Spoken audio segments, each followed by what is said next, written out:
La historia que vamos a recorrer hoy es, sin duda, una de las más increíbles del siglo XX. Hablamos de la vida de Puyi, el que fue el último emperador de China. Su viaje es una transformación radical que lo lleva desde lo más alto del poder imperial a ser un gobernante títere y finalmente a una completa reeducación comunista. Y esta es la pregunta clave que lo rodea todo, ¿verdad? ¿Cómo es posible un cambio así? Porque la vida de Puyi no es solo una biografía fascinante, es que es un espejo del propio siglo XX chino, el colapso de un imperio con miles de años de historia y el nacimiento de un poder completamente nuevo. Así que vamos a meternos de lleno en eso. Vamos a explorar ese contraste tan bestial entre su origen, considerado casi un dios en la tierra, y su destino final como un ciudadano más, sin ningún tipo de título ni privilegio. Y aquí tenemos el final de la historia, que es casi más sorprendente que el principio.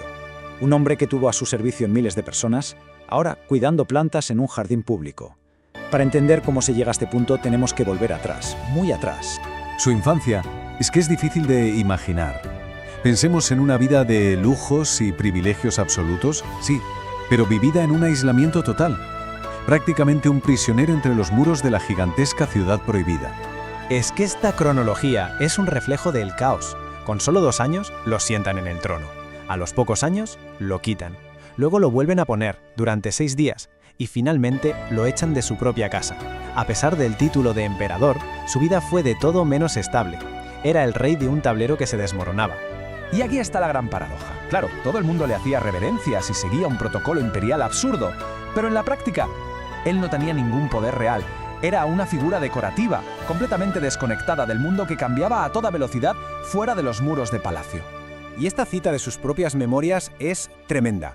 Nos da una idea muy clara de cómo ese aislamiento y ese poder sin límites forjaron su carácter.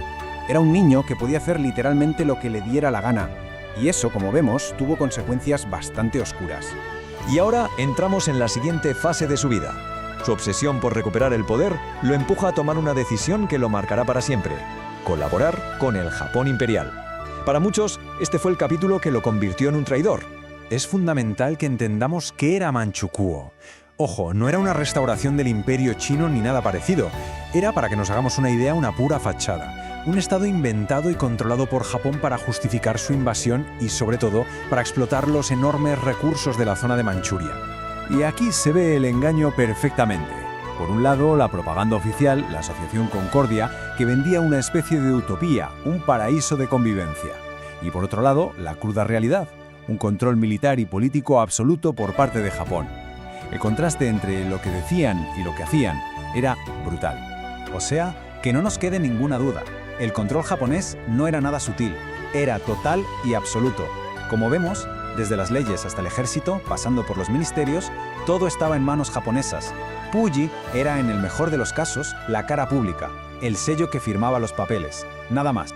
Pero claro, con el fin de la Segunda Guerra Mundial, todo este castillo de naipes que era Manchukuo se vino abajo. Puyi fue capturado y ahí comenzó la transformación más bestia y sin duda más polémica de toda su vida. La caída fue en picado, de emperador de un estado títere a prisionero de los soviéticos, que a su vez lo entregan a la nueva China de Mao Zedong. Y claro, para el nuevo régimen, él no era solo un criminal de guerra, era el símbolo viviente de todo ese pasado feudal que el comunismo quería borrar del mapa. El proceso de reeducación fue increíblemente metódico. El objetivo no era solo castigar, era deconstruirlo. Desmantelar por completo su identidad de emperador para construir desde cero a un ciudadano comunista. Por primera vez en su vida, con casi 50 años, tuvo que aprender cosas tan básicas como atarse los zapatos o lavarse la ropa. Y aquí está la clave política de todo esto. La transformación de Puyi fue una jugada de propaganda magistral para el Partido Comunista. El mensaje era muy potente. Si el mismísimo Hijo del Cielo puede convertirse en un buen ciudadano comunista, ¿quién no va a poder? Era la prueba definitiva del poder de la revolución. Pero la historia de Puyi no acaba en él. Su vida es como una lente que nos permite enfocar un tema fascinante: el olvido histórico casi deliberado que rodea al estado que él mismo gobernó, Manchukuo. A ver, ¿por qué sabemos tan poco de Manchukuo?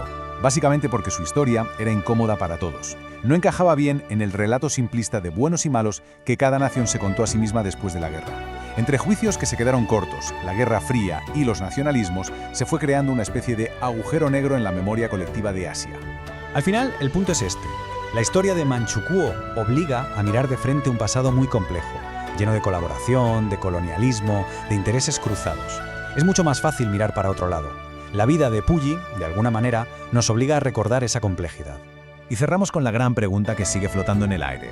¿Toda esa transformación final fue una redención de verdad, un arrepentimiento sincero por todo lo que hizo, o fue simplemente la última y más brillante estrategia de un hombre que fue por encima de todo un superviviente nato? Una pregunta que, la verdad, da mucho que pensar sobre quiénes somos y qué hacemos para seguir adelante.